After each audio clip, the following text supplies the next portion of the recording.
infancia y juventud de un genio napolitano. Imagina nacer en una ciudad vibrante como Nápoles, en pleno siglo XVII, cuando Italia estaba llena de música, arte y poderosas familias nobles. Allí, el 27 de septiembre de 1696, nació Alfonso María de Ligorio, hijo de una familia aristocrática. Su padre, el capitán José de Ligorio, soñaba con que su primogénito destacara en el mundo militar o jurídico, mientras que su madre, Ana Cavalieri, le transmitió una profunda fe cristiana. Desde niño, Alfonso mostró un talento deslumbrante. No solo tenía facilidad para los estudios, sino que también era un apasionado de la música, la pintura y la literatura. A los 12 años ya dominaba varios idiomas, componía melodías y tenía un gusto refinado por el arte. Sin embargo, su familia esperaba de él algo mucho más grande: una carrera de prestigio que le asegurara honor y estabilidad. Con apenas 16 años, Alfonso ya se había graduado en Derecho Civil y Canónico en la Universidad de Nápoles, convirtiéndose en un abogado prodigio.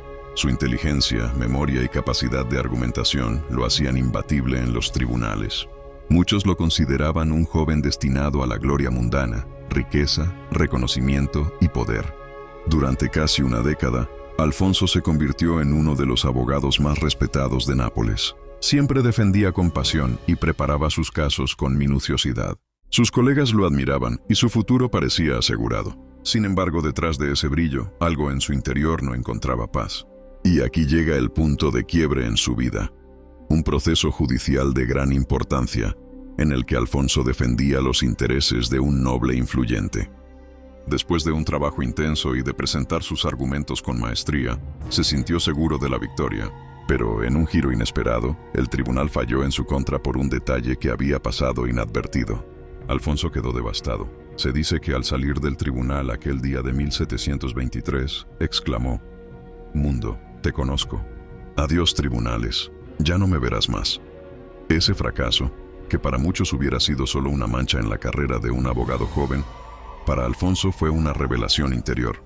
Comprendió que toda la gloria humana podía desvanecerse en un instante. Nada en este mundo ofrecía la verdadera seguridad y la felicidad profunda que su alma anhelaba.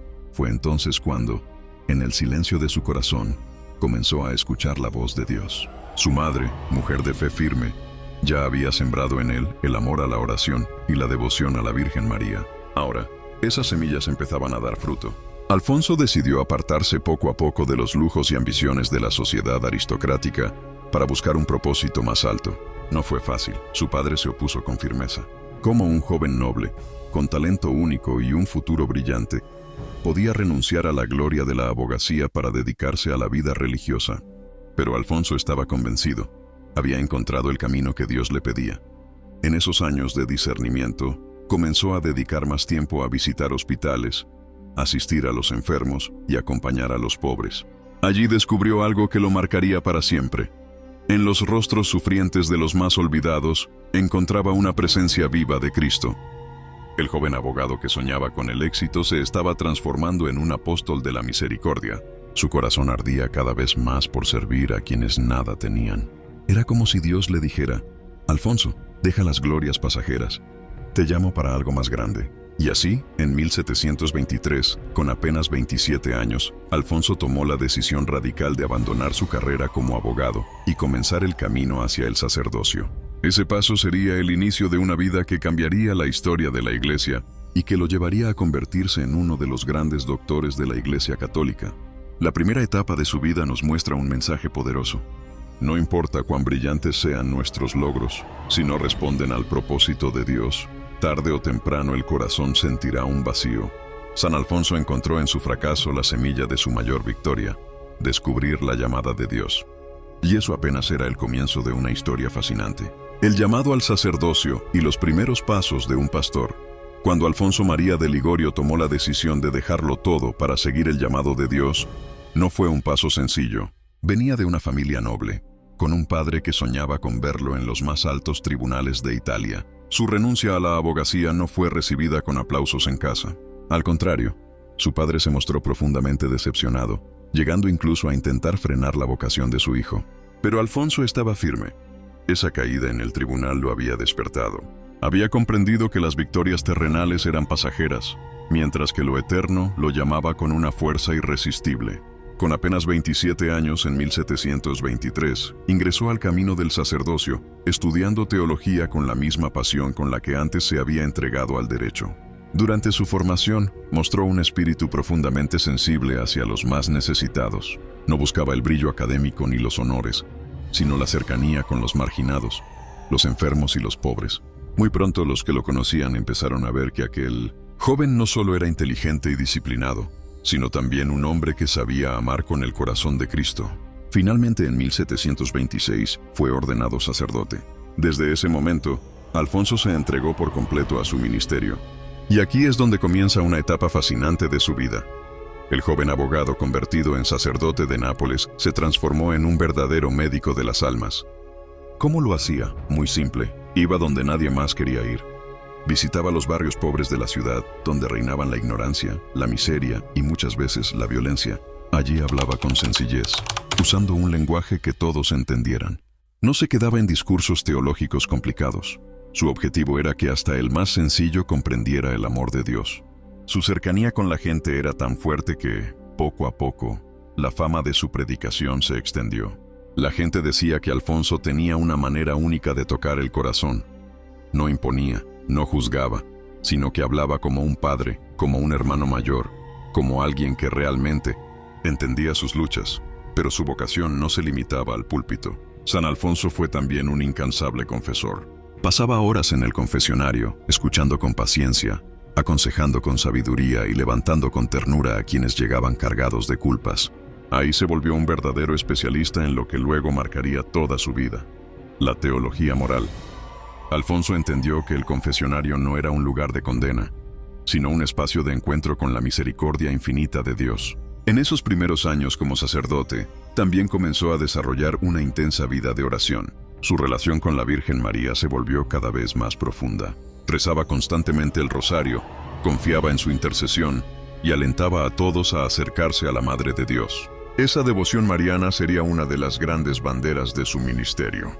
Un detalle interesante es que Alfonso no dejó de lado su sensibilidad artística. Aunque había renunciado a las glorias del mundo, seguía componiendo himnos, melodías y cantos que utilizaba para acercar a la gente sencilla al misterio de la fe, porque entendía que la música y la belleza también son caminos que conducen a Dios. Ahora bien, la vida sacerdotal de Alfonso no estuvo exenta de desafíos. Nápoles en esa época era una ciudad donde la brecha entre ricos y pobres era enorme.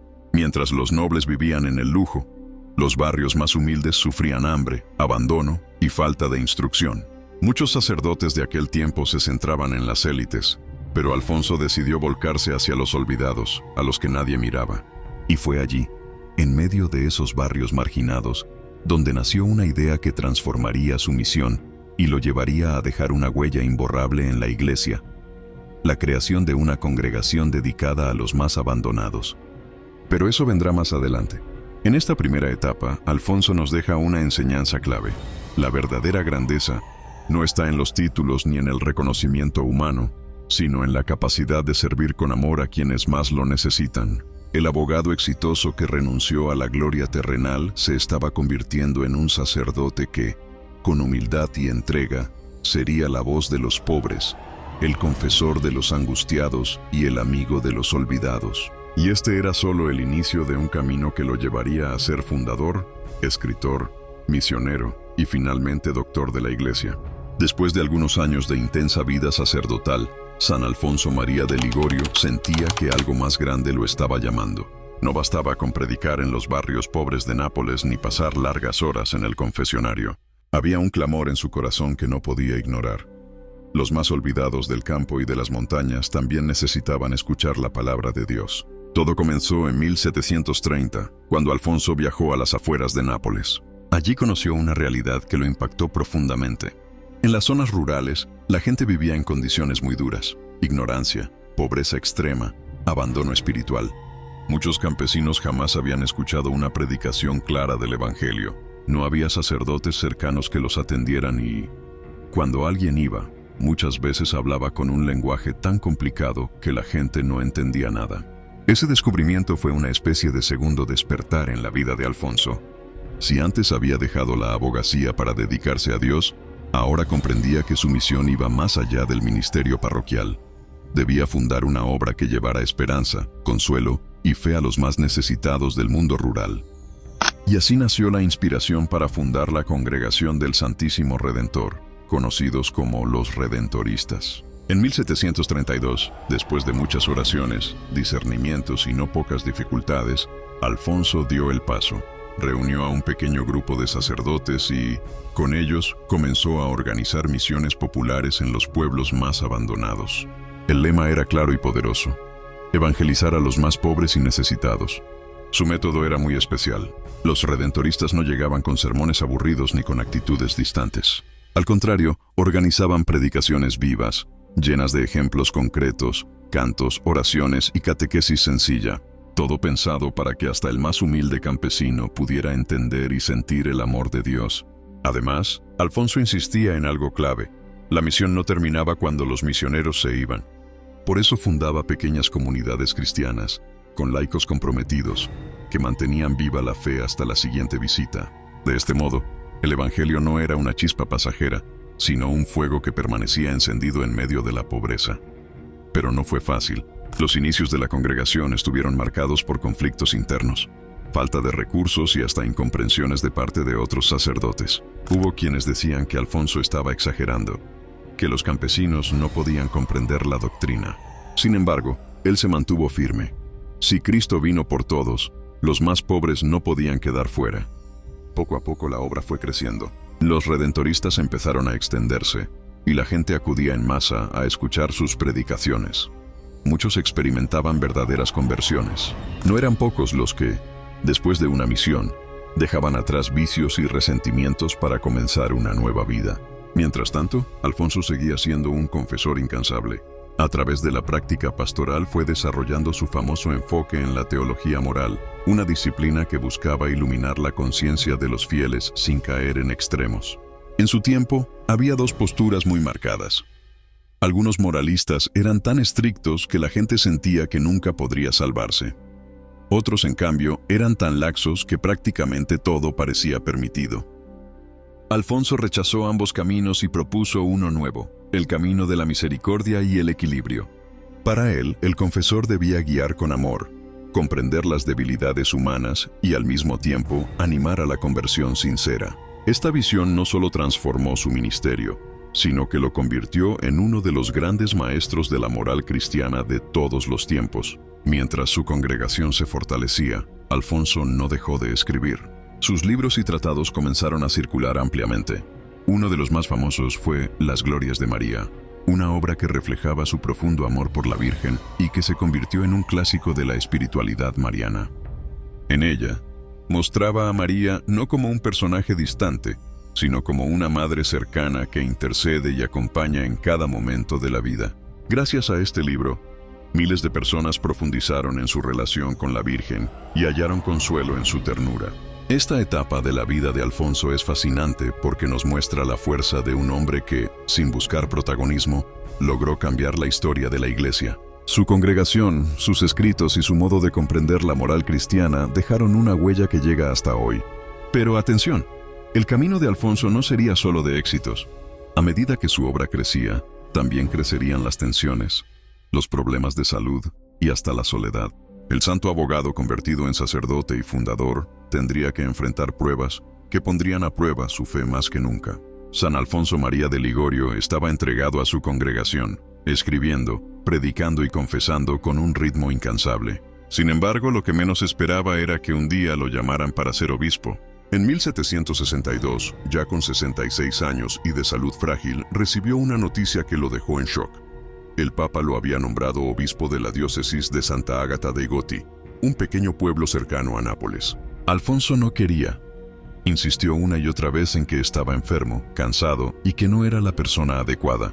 Pero la obediencia lo llevó a aceptar lo que consideraba una cruz. Y lo fue, porque ser obispo significaba dejar en parte a sus redentoristas, sus escritos y su modo de vida sencillo para entrar en un mundo de conflictos administrativos, problemas sociales y exigencias sin fin. Aún así, Alfonso convirtió ese desafío en una misión. Su lema seguía siendo el mismo: poner a Cristo en el centro de todo, Una de sus primeras decisiones fue reformar al clero local. Encontró sacerdotes descuidados, poco preparados y sin vida espiritual profunda. Alfonso, con paciencia y firmeza, organizó retiros, capacitaciones y encuentros para renovar su ministerio. No lo hacía con autoritarismo, sino con el corazón de un padre. Quería pastores que cuidaran al pueblo y no solo cumplieran con rutinas vacías. También puso su mirada en los fieles más pobres. Organizó obras de caridad, ayudó a los enfermos, defendió a los campesinos explotados y siempre se mostró cercano. No buscaba que lo vieran como un obispo de poder, sino como un pastor con olor a oveja, mucho antes de que esa expresión existiera. En el confesionario seguía siendo el mismo de siempre, paciente, misericordioso y claro. Muchos obispos de su tiempo se ocupaban más de las gestiones políticas que de escuchar al pueblo, pero Alfonso nunca dejó de recibir penitentes. Se cuenta que dedicaba horas y horas a escuchar, consolar y animar a volver a empezar, pero la cruz de su episcopado fue muy pesada. Su salud, ya deteriorada por el reumatismo y la artritis, empeoró. Llegó a estar encorvado, casi doblado en dos, por los dolores en su columna. En ocasiones apenas podía caminar, pero aún así seguía atendiendo a su pueblo. Y no solo sufrió en el cuerpo, también en el alma. Sus intentos de reforma no siempre eran bien recibidos. Algunos sacerdotes lo criticaban, y ciertos grupos de poder se oponían a sus cambios. A veces se sintió solo e incomprendido, como si toda su vida se redujera a luchar contra murallas que nunca caían. Pese a todo, Alfonso no se rindió. Decía con firmeza: «Prefiero morir que no cuidar a las almas que Dios me ha confiado». Durante 13 años fue obispo de Santa Ágata dei Goti. 13 años de lucha, sacrificio y entrega silenciosa. Finalmente, agotado y enfermo, pidió al Papa permiso para renunciar. En 1775, con más de 80 años, regresó a la vida comunitaria de los redentoristas, esperando poder descansar. Pero ni siquiera en esa etapa final lo dejaron en paz. Surgieron grandes conflictos internos en su congregación. Algunas decisiones mal interpretadas provocaron divisiones dolorosas. Y Alfonso, ya anciano, sufrió al ver que la obra que había fundado con tanto amor parecía tambalearse. Incluso hubo un momento en que, por un error administrativo, fue expulsado de su propia congregación. Sí, imagina la escena, el fundador siendo apartado de la comunidad que había levantado con su sacrificio. Ese golpe lo dejó profundamente herido, aunque nunca perdió su confianza en Dios. A pesar de todo, Alfonso seguía escribiendo, predicando lo que podía, y sobre todo, orando. Se mantenía fiel a su lema de vida, la gloria de Dios y la salvación de las almas. En esta parte de su historia, vemos a un santo que nos enseña algo muy humano, que incluso los más grandes servidores de Dios enfrentan momentos de dolor, rechazo e incomprensión. La santidad no es ausencia de sufrimiento, sino fidelidad en medio de él. Su figura como obispo, lejos de ser la de un hombre de poder, fue la de un anciano frágil que se convirtió en ejemplo de ternura, firmeza y confianza absoluta en el amor divino. Y aunque sus últimos años estuvieron marcados por la cruz, también fueron años de plenitud espiritual. Alfonso, entre lágrimas y dolores, seguía enseñando con su vida que el amor es más fuerte que cualquier herida. El anciano santo, entre el dolor y la gloria. Después de renunciar al obispado, San Alfonso María de Ligorio volvió a la vida de comunidad. Tenía la esperanza de descansar, de dedicarse a la oración y a sus escritos. Sin embargo, lo que encontró fueron años de prueba más intensa, una cruz silenciosa que lo acompañaría hasta el final. Ya era un anciano de más de 80 años. Su salud estaba muy deteriorada. Sufría artritis deformante, dolores insoportables en la columna, problemas de movilidad y hasta dificultades para comer. Muchos testimonios narran que pasaba noches enteras sin dormir, retorciéndose de dolor en la cama, pero siempre con un rosario en la mano y los labios murmurando oraciones. Lo impresionante es que, en medio de tanta debilidad física, Alfonso seguía produciendo obras espirituales de enorme valor. Su pluma parecía no cansarse nunca. Uno de sus aportes más conocidos fue su insistencia en la oración como camino seguro de salvación. Para él no había excusas. Hasta la persona más humilde, sin estudios ni recursos, podía alcanzar la santidad si mantenía una vida de oración constante y confiada. De hecho, escribió una frase que se volvió célebre: «El que ora, ciertamente se salva. El que no ora, ciertamente se condena». Una sentencia directa, sencilla y poderosa, que hasta hoy sigue resonando en la espiritualidad cristiana. Durante esta etapa también perfeccionó su obra en la teología moral. Alfonso no quería que los cristianos vivieran con miedo, ni que pensaran que Dios era un juez cruel imposible de agradar. Por eso enseñaba que el Señor es justo, sí, pero sobre todo es Padre misericordioso, dispuesto a perdonar siempre a quien se arrepiente. Sus escritos tuvieron un impacto enorme. Los sacerdotes los usaban para confesar con mayor sensibilidad, y los fieles encontraban en sus palabras consuelo y esperanza. No por nada, siglos más tarde, la Iglesia lo proclamó doctor de la Iglesia y patrono de los confesores y moralistas. Pero estos años no estuvieron exentos de sufrimientos morales. Como mencionamos en la parte anterior, los conflictos en su congregación lo hirieron profundamente. Durante un tiempo, incluso estuvo separado de los redentoristas por errores burocráticos que lo superaban. Imaginen el dolor, el fundador excluido de la obra que había soñado para servir a los pobres. Sin embargo, Alfonso nunca guardó rencor. Rezaba por sus hijos espirituales y pedía a Dios que la congregación siguiera creciendo. Con el tiempo, las tensiones se resolvieron, y los redentoristas retomaron su misión con más fuerza, extendiéndose por toda Europa y más allá.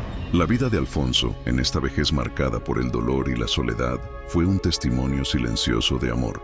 Quienes lo visitaban quedaban impresionados al ver a un hombre encorvado, enfermo, casi sordo, pero con una serenidad en el rostro que irradiaba paz. En 1787, a los 90 años, llegó el momento final. Rodeado de sus compañeros, recibiendo los sacramentos con devoción, Alfonso entregó su alma al Creador el 1 de agosto. Partió de este mundo como había vivido, humilde, entregado y confiado en la misericordia divina. Su muerte no fue el final, sino el comienzo de una influencia que crecería con el tiempo. Pronto su fama de santidad se expandió. Fue beatificado en 1816 y canonizado en 1839. En 1871, el Papa Pío IX lo declaró doctor de la Iglesia, y en 1950, Pío XII lo proclamó patrono de los confesores y moralistas. Su legado sigue vivo en miles de sacerdotes, religiosos y laicos que encuentran en sus escritos orientación y luz. Y, por supuesto, en la congregación del Santísimo Redentor, que aún hoy lleva el Evangelio a los más pobres y abandonados en más de 80 países. En Alfonso vemos a un santo que lo dejó todo: prestigio, riqueza, poder, para abrazar la cruz y llevar esperanza a los más olvidados. Su vida es un recordatorio de que la verdadera grandeza no está en el éxito humano, sino en la fidelidad al amor de Dios. El legado eterno de un doctor de la Iglesia, San Alfonso María de Ligorio, nos deja una herencia espiritual inmensa. Su vida, marcada por luchas, dolores y sacrificios, nos muestra que la santidad no consiste en una existencia perfecta, sino en la entrega total al amor de Dios y al servicio de los demás. Su legado brilla en 3 aspectos esenciales. 1. Su amor por los pobres y abandonados. No temió renunciar a todo para llevar consuelo donde nadie quería ir. 2. Su enseñanza sobre la misericordia de Dios. Nos recordó que el Señor es un Padre que siempre perdona. 3. Su confianza en la oración. Nos dejó esa frase que es casi un eco eterno: el que ora se salva, el que no ora se condena. Hoy los redentoristas siguen su misión en todo el mundo, llevando el Evangelio con alegría y sencillez. Sus escritos aún son guía para sacerdotes y fieles, y su ejemplo sigue inspirando a todos los que, como él, quieren vivir la fe con radicalidad y amor. Oración a San Alfonso María de Ligorio. Oh glorioso San Alfonso, doctor de la Iglesia y maestro de oración, tú que renunciaste a la gloria del mundo para abrazar la cruz de Cristo, enséñanos a buscar siempre la voluntad de Dios y a confiar en su infinita misericordia. Intercede por nosotros para que sepamos ser fieles, incluso en medio del dolor y la dificultad, y ayúdanos a vivir con amor hacia los pobres, con compasión hacia los pecadores y con esperanza en la vida eterna. San Alfonso María de Ligorio, ruega por nosotros. Amén. Llamado a la acción. Si esta vida de entrega y santidad te inspiró, no dejes que se quede aquí.